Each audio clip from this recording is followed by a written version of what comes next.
Hey guys, welcome to my new video. दोस्तों, आज की वीडियो में हम बात करेंगे बाइक लोन के बारे में। दोस्तों, बहुत सारे ऐसे लोग हैं, यानी कि इंडिया में देखा जाए तो 80% लोग ऐसे हैं जो बाइक लेने के समय अपनी बाइक का लोन करवाते हैं और उन लोन के जरिए वो अपनी ईएमआई के थ्रू जो पेमेंट रहता है वो करते हैं। लेकिन दोस्तों, मैं आपको बता दूं कि जब भी आप बाइक खरीदते हैं और अपने बाइक का लोन करवाते हैं, उसकी ईएमआई करवाते हैं, तो वहां पे आपको कुछ सावधानियां रखनी है और इस सावधानियों के कारण आपको कुछ बेनिफिट हो सकते हैं। अगर आप इन बातों का ध्यान नहीं रखते हैं तो आपको कहीं ना कहीं आप अपनी बाइक का जब लोन करवाते हैं, उसकी ईएमआई करवाते हैं, तो वहां पे आपको ज्यादा इंटरेस्ट रेट देना पड़ सकता है। तो दोस्तों, हम बात करते हैं सबसे पहले लोन के बारे में कि लोन कितने प्रकार के होते हैं। तो दोस्तों, जब हम बाइक की बात करते हैं, जब हम बाइक लेने जाते हैं, तो हम सबसे पहले डाउन पेमेंट देते हैं।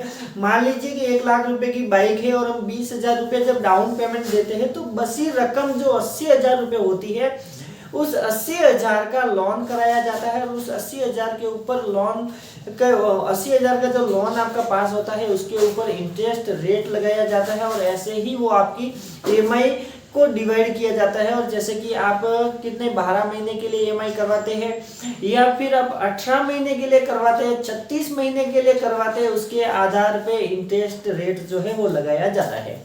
अब दोस्तों, ध्यान में आपको ये रखना है कि आप जो लोन करवाते हैं वो कौन सी बैंक से करवाते हैं। देखो, 2 प्रकार के लोन होते हैं, वैसे 3 प्रकार के होते हैं, लेकिन मैं आपको बता दूं कि अभी क्या होता है कि बहुत सारे लोग किस्त को समय पे नहीं भरते, ईएमआई नहीं दे पाते हैं। इसके लिए जो लोन करते थे जो बाइक वाले, उन्होंने वो पूरी तरह से बंद कर दिया है। लेकिन मैं आपको 2 लोन के बारे में बताता हूँ और तीसरा भी बताऊंगा कि वो कौन सा था। तो सबसे पहले बात करते हैं, हम जब भी आप बाइक लेते हैं तो अपना जो लोन करवाते हैं वो बैंक के थ्रू लोन करवाना चाहिए। दूसरा जो लोन होता है वो होता है प्राइवेट लोन, यानी कि आप देखेंगे कि जो फाइनेंस कंपनियां रहती है, प्राइवेट फाइनेंस कंपनियां जो रहती है वो ही लोन प्रोवाइड करती है। वहाँ जो होती है उसमें क्या होता है कि जब आप बाइक लेने जाते हैं तो जहाँ पे आप बाइक लेने जाते हैं वहीं पे आप देखेंगे कि जो फाइनेंस कंपनी का कोई भी बंदा वहाँ पे बैठा रहता है। उसमें आप देखेंगे कि प्राइवेट बैंक होती है और प्राइवेट बैंक बहुत सारी है, फाइनेंस कंपनियां बहुत सारी है जो कि प्राइवेट में ही आती है।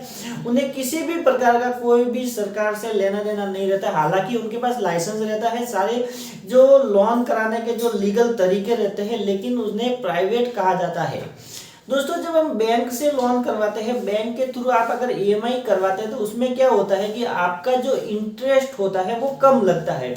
मान लीजिए कि आप बैंक से करवाते हैं और 12 महीने के लिए अगर आप ईएमआई करवाते हैं तो 80,000 का जो लोन रहेगा, मान लीजिए कि आपका 12 महीने में 80,000 का 10,000 रुपये एक्स्ट्रा जाएगा, यानी कि 90,000 रुपये आपका 12 महीने में एक्स्ट्रा, यानी कि 10,000 रुपये आपका एक्स्ट्रा जाता है, 10,000 रुपये आपका ब्याज लग जाता है। ऐसे में अगर आप प्राइवेट फाइनेंस से अगर लोन करवाते हैं, वहाँ पे फाइल करवाते हैं, तो वहाँ पे आपको फाइल चार्जेस एक्स्ट्रा देने पड़ते हैं।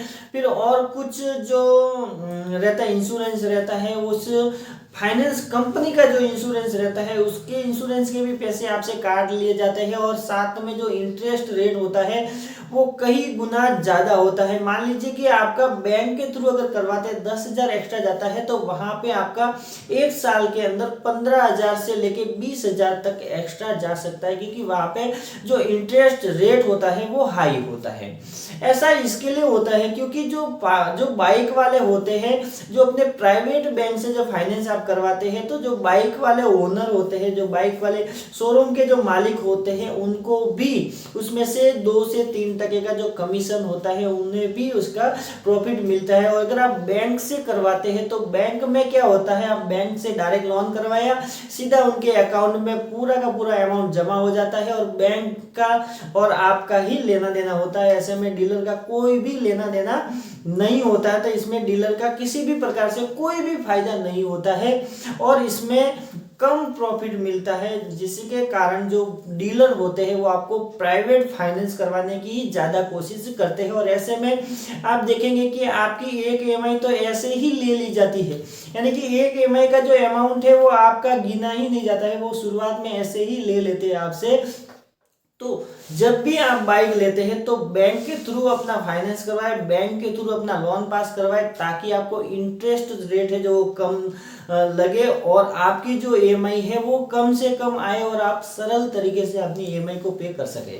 तो फाइनेंस जो है, बहुत सारे फाइनेंस होते हैं, बहुत सारी कंपनियां होती है, लेकिन प्राइवेट फाइनेंस अगर आप करवाते हैं तो वहां पे आपको रेट जो है वो ज़्यादा देना पड़ सकता है, अमाउंट आपका ज़्यादा लग सकता है। अगर आप 12 महीने के लिए करवाते हैं तो कम इंटरेस्ट लगेगा, लेकिन आप अगर 12 महीने की जगह 24 महीने करवाते हैं या फिर 36 महीने करवाते हैं तो मान लीजिए कि आपका जो है जो आधे से ऊपर पैसा आपका ब्याज के अंदर ही चला जाएगा। यानी कि 80,000 का जो लोन होता है वो आपका कम से कम 1.5 लाख या 1,20,000 तक जा सकता है। 40,000 रुपये या फिर 30,000 रुपये एक्स्ट्रा लग सकता है। आपको जोड़ देना, आप जहाँ भी बैंक में जहाँ भी आप बाइक लेते हैं वहाँ पे आपको ईएमआई जो आपको बताई जाती है उस ईएमआई को कैलकुलेट कर लेना। आप देखेंगे कि कम से कम 30,000 रुपये तो आपका एक्स्ट्रा जाएगा ही जाएगा अगर आप 12 महीने या फिर 36 महीने के लिए लोन करवाते हैं तो। अब बात करते हैं तीसरा लोन कौन सा होता था। पहले क्या होता था, जो डीलर होते थे वो डीलर क्या करते थे, अपने खुद, किसी फाइनेंस कंपनी वगैरह नहीं रहती है, अपने खुद के ही कागजात पेपर वगैरह जो है उसके ऊपर आपके साइन ले लेते थे और आपकी जो ईएमआई है वो आपको कैश में देनी पड़ती थी और हर महीने आपको वहां पे जाके जो है जो किस्तें देनी पड़ती थी। ऐसे में क्या होता है, बहुत सारे डीलर को नुकसान हो जाता है। वैसे फायदा तो बहुत होता है, इंटरेस्ट भी ज्यादा लगाते हैं और जितना भी प्रॉफिट होता है वो डीलर को ही होता है, जिसके कारण वो अपना जो है ईएमआई के ऊपर दे देते हैं। लेकिन ऐसे में क्या होता है कि बहुत सारे लोग इस समय पे ईएमआई नहीं भर पाते हैं, इसके लिए उन्होंने ये सारी चीजें करना बंद कर दी है। नहीं तो वो खुद ही, आपने देखा रहेगा पहले कि जो भी ईएमआई आती थी हमें डीलर के पास जाना पड़ता था और हम कैश में उस ईएमआई को देते थे। तो ऐसे में वो खुद ही फाइनेंस करता था और खुद ही ईएमआई बना के कस्टमर को प्रोवाइड करता था। ऐसे में ब्याज ज़्यादा आपका लगता है और ऐसे में किसी भी प्रकार का कोई भी आपको मतलब सिविल के बारे में कोई भी किसी भी प्रकार का उसमें आपको सहयोग नहीं मिलता है। तो बस दोस्तों आज के लिए इतना ही। वीडियो अच्छी लगे तो लाइक करें, शेयर करें अपने दोस्तों के साथ। अगर आप मेरे चैनल पे नए तो चैनल को सब्सक्राइब जरूर करें ताकि ऐसी ही वीडियो आपको मिलती रहे।